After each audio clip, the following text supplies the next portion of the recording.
এক ফ্রেমে আটছে না, আমি 1 এ নিয়েছি, এক ফ্রেমে আটছে না, 0.5 এ নিলাম, এইবার ফ্রেমে আটলো। দেখি তোমার দরজাটার সাথে একটু দেখি তো। এই যে এইটা হচ্ছে একটা সাধারণ বাড়ির দরজা, দরজা তো কি। সো গাইস, ঋত্বিষা ফার্স্ট টাইম আমার বাড়িতে এসেছে। ওই যে বাবা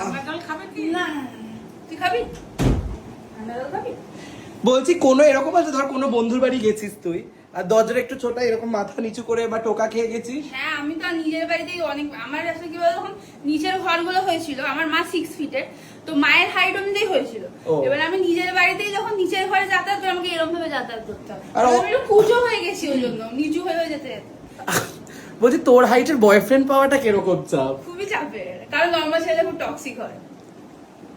এটা কি ঠিক বললো? কমেন্টে জানাও তো। লম্বা প্রচন্ড টক্সিক হয়, প্রচন্ড, এক্সপেরিয়েন্স থেকে বলছি। তাহলে গাইস, তাহলে নাটা ছেলের সাথে প্রেম করবি না? সেটাও চলবে? সেটা অসুবিধা নেই, আমার থেকে 1-2 ইঞ্চি ছোট হলে হবে। দেখ, তোর থেকে 1-2 ইঞ্চি ছোট মানে সে আমাদের কাছে স্বর্গ, সেই হাইটটা 6 ফুটের ছেলেও মানে আমার কাছে স্বপ্ন। না, আপাতত একজনের সাথে আমার মানে কথা চলছে, তো দেখা যাক এগোই কিনা। বলছে আমার বয়ফ্রেন্ড এলভিশও কিন্তু খুব লম্বা, তুই যার সাথে দেখা করেছিলি, যার মুখে ঠিকঠাক খেয়াল রেখেছিলি তো? হ্যাঁ, খুব ভালো, কিউট, তোমার সাথে ভালো মানাবে।